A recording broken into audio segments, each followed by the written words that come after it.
Toiduohutuse tagamiseks tuleb perioodiliselt kontrollida oma toodangu mikrobioloogilist kvaliteeti. Kui otsustad proove ise võtta, siis pea meeles järgmist. Enne protseduuri alustamist riietu korrektselt, pese ja desinfitseeri käed. Detailse kätepesujuhendi leiad meie e-keskkonnast. Enne proovi võtmist tuleb proovivõtuvahendite asetamiseks lauale see eelnevalt desinfitseerida, kasutades sobivat desinfektanti. Erinevatel desinfektantidel on erinev toimeaeg, mille leiad tootja spetsifikatsioonist. Piserda pinnad ainega üle ning lase ainel toimida.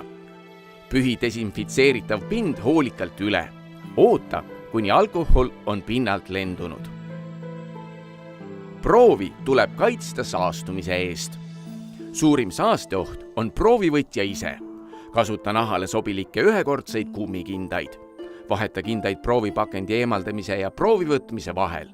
Eri proove ära võta samade kinnastega.